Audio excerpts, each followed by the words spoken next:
तुम्हारा वचन टूट गया। मैंने तुमसे यह कही थी कि मेरे काम में बाधा नहीं डालोगे, मेरे काम को रोकोगे नहीं, तो ये पुत्र तुम्हारा तुम्हारी गोद में महाराज में जा रही है। 8वां बेटा गोद में दे दिया। तो राजा बोले महारानी, बाप के कर्म को महतारी तो कर सकती है, लेकिन किसी बाप में दम नहीं है जो वो मां का कर्म कर दे। बेटा मेरा जन्मा है, तो जब तक ये सामर्थ्यवान न हो जाए तब तक तुम इसे अपने साथ रख लो। तो आज गंगा जी उस बेटा को ले गई हैं। 11 बरस तक गंगा जी ने अपने साथ रखा। 11 बरस तक देवलोकों में घुमाती रही। उसी बच्चे का नाम रखा देवव्रत। देवव्रत नाम रखा उसका। सूत्री बता रहे हैं सोनकादिक ऋषियों, एक बार महाराज शांतनु नदिया के किनारे पर घूम रहे थे। एक मल्लाह की लड़की थी, उसका नाम था सत्यवती। तो जब सत्यवती की सुंदरता को देखा है तो महाराज ने विवाह का प्रस्ताव रख दिया। क्या मैं तुम्हारे साथ विवाह करना चाहती हूं? देखिए सत्यवती ने जवाब क्या दिया है। यह है मेरे भारत की सभ्यता और संस्कृति कि मेरे विवाह का अधिकार मेरे बाप के हाथ में है। यह था पहले नियम। परीक्षित जी आज नेकने उम्र के बालक ने भी कह देते हैं कि सर ललई जाने, ब्याह क्यों ललई जाने। अच्छा फिर लला जाने तो फिर तुमको ध्यान रखना, यह सभ्यता नहीं थी मेरे देश की। आज उस लड़की ने कह दिया कि विवाह तो मैं कर सकती हूं, लेकिन अधिकार मेरे बाप के हाथ में है। जब मल्लाह से पूछा कि तुम अपनी बेटी का विवाह मेरे साथ कर सकते हो, मल्लाह ने कहा कि कर तो सकता हूं, पर मेरी एक शर्त है कि राजगद्दी पर मेरे बेटी के जो बेटा पैदा होगा वही बैठेगा। राजा हिल गए, क्योंकि बड़ा बेटा पहले से मौजूद था और यह नियम था पहले कि राजगद्दी का मालिक बड़ा ही बनता था। लौटे आए। अब शाम के समय जब भवन में लौटे तो इतने दुखी हुए कि भोजन की थाली सामने परस के आई तो थाली में सत्यवती दिखी। पानी को लोटा भर के पीवो चाहे तो पानी में सत्यवती दी है। सो जाए तो सत्यवती दिखे और जग जाए तो सत्यवती दिखे। जब दुखी हुए तो देवव्रत को पता चला कि मेरे पिताजी दुखी क्यों रहते हैं। मंत्री ने बताया कि ये सत्यवती मल्लाह की लड़की है, उससे विवाह करना चाहते हैं। श्रोता बंधुओं, आज देवव्रत खुद गए और जाकर के मल्लाह से कह दिया कि तुम अपनी बेटी का विवाह मेरे पिता के साथ कर दो। जब वो राजगद्दी की बात पता चली तो देवव्रत ने कह दिया कि मेरे पिता की और इस लड़की की शादी के बीच में मैं आया, मेरी वजह से विवाह नहीं हो पा रहा है। तो उस मल्लाह से कह दिया कि जाओ, मैं आजीवन ब्रह्मचर्य धर्म का पालन करूंगा और हस्तिनापुर की राजगद्दी का हुक्म बजाऊंगा, मैं कभी विवाह नहीं करूंगा। उसी दिन से इतना अटल भीष्म प्रण किया था कि देवव्रत का नाम उसी दिन से भीष्म पड़ गया। गंगा पुत्र भीष्म कहाए गए। सत्यवती से विवाह हुआ, उसके 2 पुत्र पैदा हुए, चित्रांगद और विचित्रवीर। श्रोता बंधुओं, महाराज शांतनु का जब देहावसान हो गया था, नहीं रहे इस दुनिया में, तो चित्रांगद को गंधर्वों ने मार दिया था। विचित्रवीर के 2 विवाह करके लाए थे गंगा पुत्र भीष्म। उन रानियों का नाम था अंबिका और अंबालिका। 2 रानी थी और जब मैया विधवा हो गई थी तो महाराज भीष्म पितामह रामायण का पाठ सुनाते थे मैया को। अलग भवन में रामायण सुनाते थे। तो वे दोनों रानी विचार करती हैं अपने मन में कि सौतेली महतारी और फाटक बंद रहता है, सौतेली माए तो फाटक बंद क्यों रहता है। एक दिन जब महाराज भोजन करने के लिए आए हैं, फौजी ध्यान रखना ये दुनिया कहां तक सोच लेती है और कितना नीचे सोच जाती है। संसार ऐसा रहा है, कुदृष्टि न तब मिटी है न अब मिटी है। अगर सगे मां जाए भाई और बहन दोनों हाथ में हाथ पकड़ के रास्ता में जा रहे हो, समाज उन पे भी गलत दृष्टि डाल देता है। समाज ऐसा होता है। आज वे दोनों रानी विचार करती हैं कि ये सौतेले पुत्र हैं और मैया विधवा हो चुकी है, तो ये भवन में फाटक बंद क्यों करते हैं। तो आज राजा जब भोजन खा रहे थे तो दोनों रानी राजा से बोली क्या एकांत में, इनको बहुत दिन घर बीते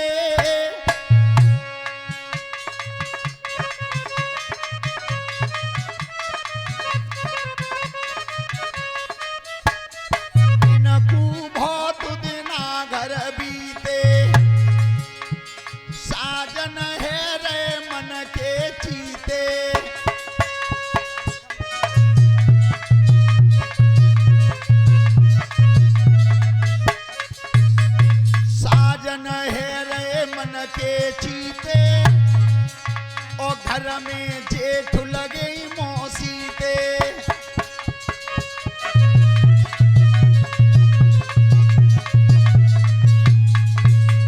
मेरी बात ध्यान में लाओ, इन दोनों की जांच करवाओ।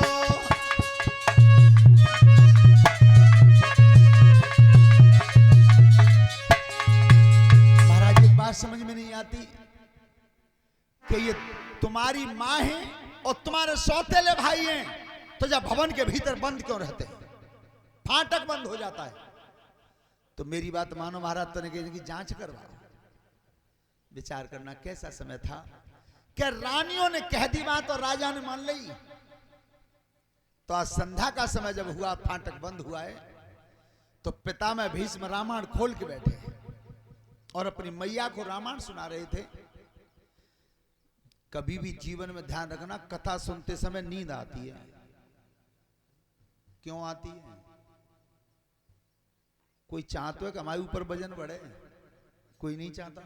तैसी भगवान नहीं चाहते हैं कि जे कथा जितने ज्यादा मनते सुनेंगे उतने ही वो पे वजन बढ़े हो, इनको तारण करना पड़े होता, तो वो माया के रूप में नींद भेजता है। और कथा सुनते समय जो सो जाता है, कथा का श्रेय पूरा समाप्त हो जाता है।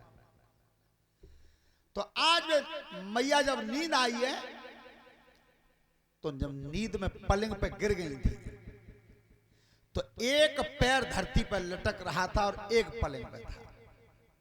तो पिता में भीष्म ने रामायण बंद कर।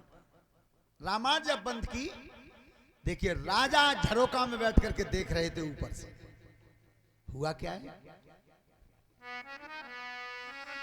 अरे रामायण अब बंद करी, जब नींद माता को आई है।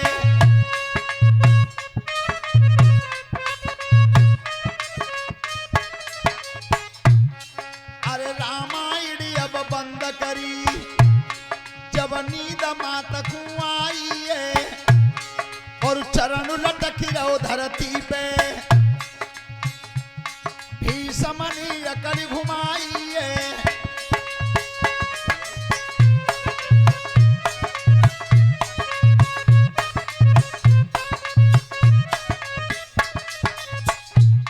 अरे चरण लटक रहो धरती पे, भीष्मनी अकड़ घुमाई है। और सौतेली महतारी है, मोय तुरंत दोष लग जाई है।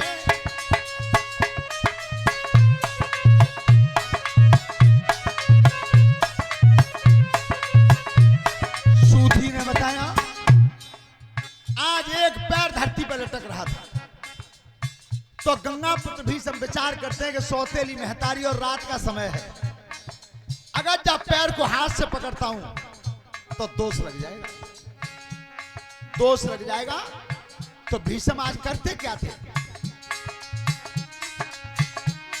और सोच समझ के ब्रह्मचारी और गर्दन दई झुकाई है और सिर के ऊपर पैर धरो सोई ले गए अधर उठाई है।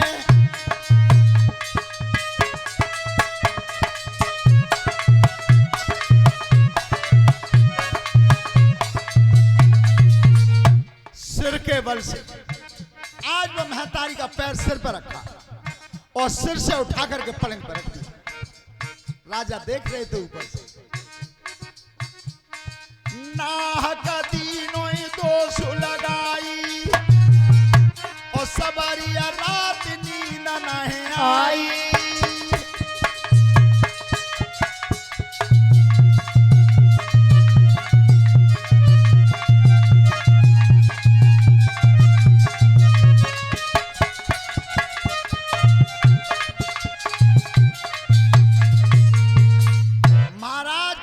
झरोका छूट गया, पूरी रात नींद नहीं आई कि आज ये हुआ क्या। मैंने देवता जैसे भैया पे इतना बड़ा दोष लगा दिया, जिस मेरे भाई ने महतारी का पैर हाथ से छुआ भी नहीं और सिर के बल से ऊपर उठा करके पलंग पर रखा। मनसा पाप लग गया। मनसा पाप पहले लगता था, अब नहीं लगता, कलयुग में नहीं लगता। इधर जब सवेरे गंगा पुत्र भीष्म सूर्य देवता को जल दे रहे थे तो पीछे से जाकर के महाराज खड़े हो गए।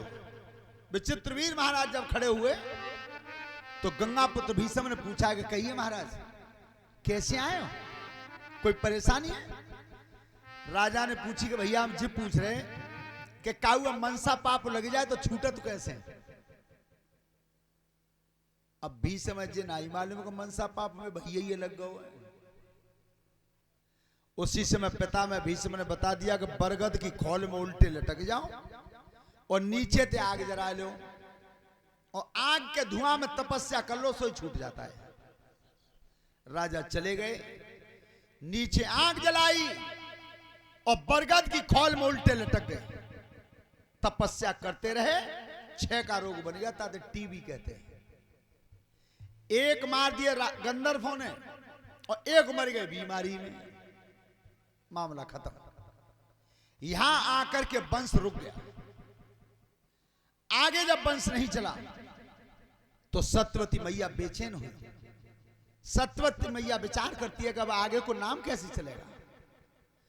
उस समय सबसे पहले गंगा पुत्र भीष्म को ही बुलाया और भीष्म को बुला करके कहा,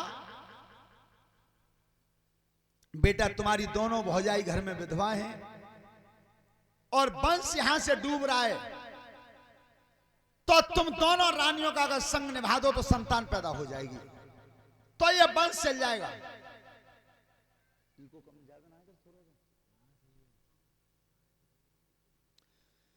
उसी समय गंगा पुत्र भीष्म ने कहा, मैया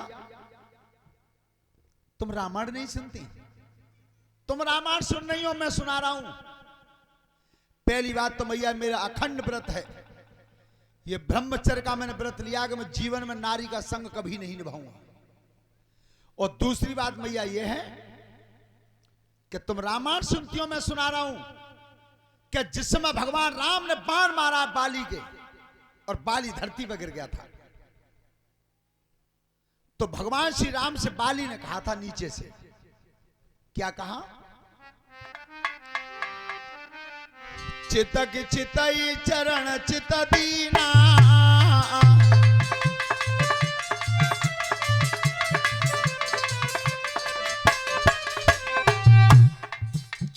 चितक चितई चरण चित दीना,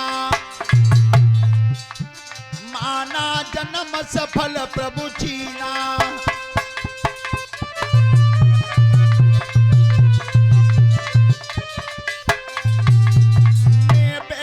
सुग्रीव प्यारा ओ कारण कवन नाथ मोहि मारा।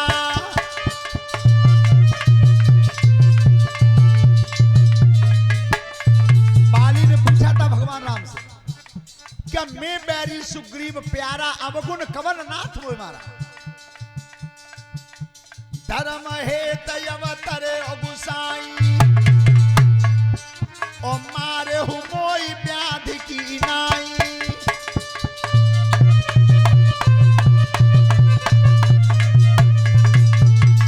मारा तुम्हारा धर्म के लिए अवतार हुआ है तो तुमने सुग्रीव से प्यार किया और मुझे इस तरह मारा क्यों? तो भगवान राम ने जवाब दिया है, अनुज बधू भगिनी सुत नारी सुन सठ कन्या समय चाली।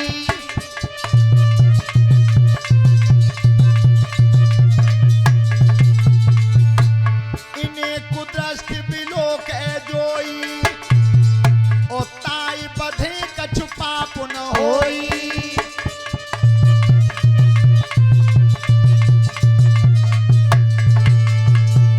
भैया उस समय भगवान राम ने जवाब दिया है कि अनुज बधू भगनी सुत नारी सुन सठ कन्या समय